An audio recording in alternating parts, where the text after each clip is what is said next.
করো। নমস্কার, আমার নাম রুমি সরকার। বিষয় আবৃত্তি, বিভাগ ঘতে অংশগ্রহণ করছি। সর্বভারতীয় সঙ্গীত ও সাংস্কৃতিক অনলাইন প্রতিযোগিতায় 2025-এ অংশগ্রহণ করছি। আজকে আমার নিবেদন কবিগুরু রবীন্দ্রনাথ ঠাকুরের লেখা কৃপণ।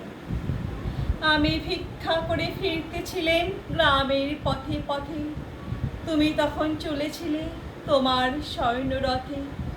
কি বিচিত্র শোভা তোমার, কি বিচিত্র সাজ। আমি মনে ভাবতেছিলে এ কোন মহারাজ। আজই শুভক্ষণে রাত পোহালো ভেবেছিলেন, তবে আজ আমারে দাঁড়ে দাঁড়ে ফিরতে নাহি হবে।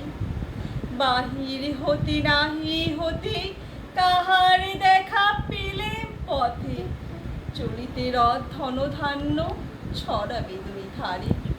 মুঠা মুঠা কুড়িয়ে নেব নেব ভারে ভারে।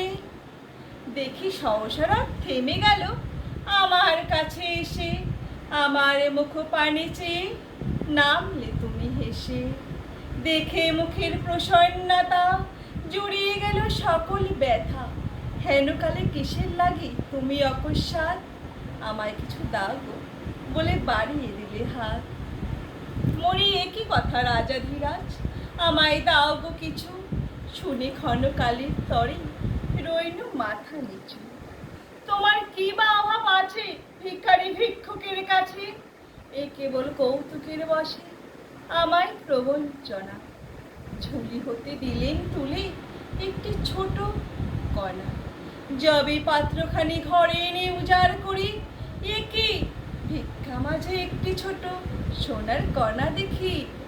দিলেম যারা আজ ভিখারি রে, সৈন্য হয়ে এলো ফিরে। তখন কাঁদে চোখের জলে দুটি নয়ন ঝরে। তোমায় কেন দিইনি আমার সকল শূন্য করে। নমস্কার।